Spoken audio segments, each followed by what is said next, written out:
So we are going to discuss about the case law related to negotiable instrument. The citation is 2024 INSC 205 and it has been decided by the Honorable Supreme Court of India. The name of the case is Rakesh Ranjan Srivastava versus the state of Jharkhand. I repeat, the Rakesh Ranjan Srivastava versus state of Jharkhand. The basic question was like इसमें Honorable Justice Abhay S. Oka. The issue involved in the criminal appeal is whether the provision of subsection 1 of section 143A of Negotiable Instrument 1881, which provide for the grant of interim compensation, is directory or mandatory. As the word may has been used under section 143A. So the question is that is it directory or mandatory? If it is held to be a directory provision, the question that arises is what are the factors to be considered while exercising power under subsection 1 of 143 of NI. So basically यदि इसमें पहला question उठ रहा है कि कि क्या ये 143A में इंटरिम कॉम्पनसेशन ये डायरेक्टरी है या मैंडेटरी है. नाउ यदि मैंडेटरी है तो then you have to follow, but in case of directory provision है तो कौन से ऐसे फैक्टर होंगे जिनको हमको कंसिडरेशन में रखना पड़ेगा. इन शॉर्ट आप समझ लीजिए प्राइमा फेसाई फैक्ट होते हैं जिनको कंसिडरेशन में रखना पड़ता है. मेनली हमको ये समझना है कि ये डायरेक्टरी है या मैंडेटरी है. सो इसका आंसर कोर्ट ने सिंपली दिया है लाइक और एक important what we will discuss here कि 143A में दो टाइप की सिचुएशन दी गई है क्लॉज 1 में कि एक तो बोला है कि समरी ट्रायल और समन केस में यदि आप प्लीड नॉट गिल्टी करते हैं देन उस केस में हम फिर इंटरिम कॉम्पनसेशन अलाउ करेंगे. एंड देन अदर केस में इन्होंने क्या बोला कि अदर केस में upon framing of charges. And 138 में हमने क्लियरली देखा है कि इसका पनिशमेंट जब 2 years है तो ऐसे कौन से सिचुएशन आती है जब हम upon framing of charge interim compensation allocate करेंगे. सो इसका आंसर हमको मिलेगा पैरा नंबर 10 में मिलेगा. तो ये हम दो चीज़ें फिलहाल में हम ये चीज़ें डिस्कस करेंगे. रिगार्डिंग मैंडेटरी और मैंडेटरी और डायरेक्टरी प्रोविजन के रिगार्डिंग में ये देख लेते हैं. There is no doubt that the word may ordinarily does not mean must. यदि कहीं मे यूज है इसका मतलब है मस्ट तो नहीं होगा. So ordinarily may will not be construed as shall भी मतलब नहीं समझा जाएगा. But this is not an flexible rule. The use of the word may in certain legislation can be construed as a shall. कहीं कहीं use हो सकता है and the word shall can be construed as may. ये भी possible है. It all depend on the nature of the power conferred by the relevant provision of the statute and the effect of exercising the power. Correct. इसका ये है कि ये it's not a mandatory provision. So interim compensation देना it's not a mandatory provision.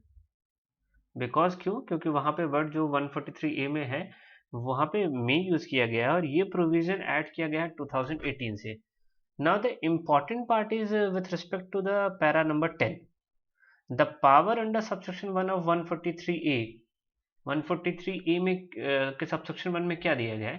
Like to direct the payment of interim compensation in a summary trial or a summon case upon the recording of the plea of the accused that he was not guilty.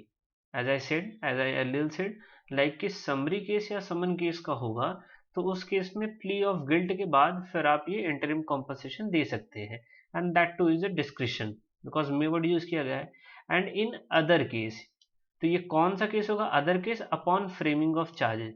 तो 138(2) में जब आपका framing of charge 138(2) में जब आपका punishment ही 2 years तक है तो फ्रेमिंग ऑफ चार्ज वाली सिचुएशन कैसे आएगी ये होगा हमको इंपॉर्टेंट समझना.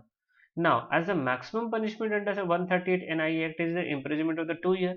अब यदि 2X और 2W CRPC पढ़ेंगे तो क्या होगा ये? इसके हिसाब से the case under 138 of NI Act triable as a summon case. इसका ट्रायल कैसे होगा? समन केस की तरह ट्रायल होगा. But however, subsection 1 of 143 clearly provides that कि CRPC में कुछ भी लिखा हो, notwithstanding anything contained in CRPC, the learned magistrate shall try the complaint by adopting a summary procedure. भले ही उसमें कुछ भी लिखा हो बट आप फॉलो करेंगे समरी प्रोसीजर. और उसका प्रोविजन क्या है? 262 से लेकर 265 CRPC. तो इस पैरे को एक बार और कंसाइज करते हैं. 138 में जो पनिशमेंट दिया है वो 2 years का दिया गया है. जब 2x और 2w को हम पढ़ते हैं 1973 सीआरपीसी के अकॉर्डिंगली, तो इसका ट्रायल होना चाहिए triable as a summon case. But 143(1) में लिखा गया है कि कुछ भी लिखा हो सीआरपीसी में, the learned magistrate shall try the complaint by adopting, try the complaint, complaint को कैसे ट्राई करेंगे, बाय अडॉप्टिंग का समरी प्रोसीजर। और समरी प्रोसीजर कैसे होगा, 262 से 265 सीआरपीसी।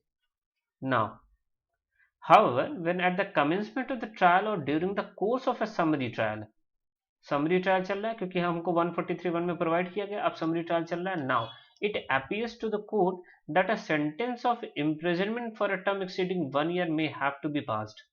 अब कोर्ट को लग रहा है कि 1 साल, समरी ट्रायल तो हम कर रहे हैं बट कोर्ट को ऐसा लग रहा है कि 1 साल से ऊपर का पनिशमेंट इसको देना चाहिए, और for any other reason it is undesirable to try the case summarily, then उस केस में क्या होगा, the case shall be tried in the manner provided by the CrPC.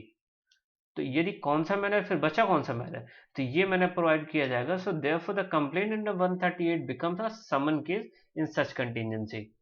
तो नॉर्मली आपको 262 से 265 का ट्रायल प्रोसीजर लेना पड़ेगा, that is summary trial. But meanwhile यदि जज को ऐसा लगता है कि इसका पनिशमेंट 1 साल से ऊपर देना है, 1 साल से ऊपर देना है, या ऐसा सीन है other reason it is undesirable to try the case summarily, तो इस कॉन्टिजेंसी में 138 बिकम अ समन केस। और जब ये सिचुएशन आएगी, समन केस को होगा, तो अभी भी हमारे पास क्या था, समरी ट्रायल और समन केस में, कि जब बंदा प्लीड नॉट गिल्टी कर ले उसके बाद आप इंटरिम कॉम्पनसेशन दे सकते हैं। Now we may note here that under section 259 CrPC, subject to what is provided in the set section, the learned magistrate has the discretion, magistrate के पास डिस्क्रिशन है to convert a summon case into warrant case. Now एक ही option है कि हम convert कर सकते हैं समन केस को वारंट केस 259 में। Now only in a warrant case there is a question of framing of charge, क्योंकि और तो कहीं फ्रेमिंग ऑफ चार्ज वाली सिचुएशन आएगी नहीं, तो वारंट केस जब होगा तब फ्रेमिंग ऑफ चार्ज वाली सिचुएशन आएगी। Therefore clause B of subsection 1 of section 143A will apply only when the case is being tried as a warrant case। जब भी केस का वारंट ट्रायल होगा तब जाके 143A का सबसेक्शन 1 का subsection B, sorry clause B, तब ये जाके इफेक्टिव में आएगा। और in this case of a summary और summon trial, the power under subsection 1 of section 143A can be exercised after the plea of the accused is recorded, and after the plea of the accused is recorded, that is to say that in any other case what it's saying is that upon framing of charge, तो जैसे ही warrant case हो जाता है upon framing of the charge it is possible। So importantly एक important में एक ये था, एक पैरा नंबर 10 इम्पॉर्टेंट था। एंड देन इस क्वेश्चन का आंसर लाइक 143 में इंटरिम जो कॉम्पनसेशन है, इज इट डायरेक्टरी और mandatory, so it's not a mandatory because the word may has been used. So important ये क्वेश्चन है। केस का नाम मैं रिपीट कर रहा हूँ, Rakesh Ranjan Srivastava versus state of Jharkhand. And इसमें जो जज जिन्होंने प्रोनाउंस किया वो जस्टिस ऑनरेबल जस्टिस अभय एस ओका सर। So thank you.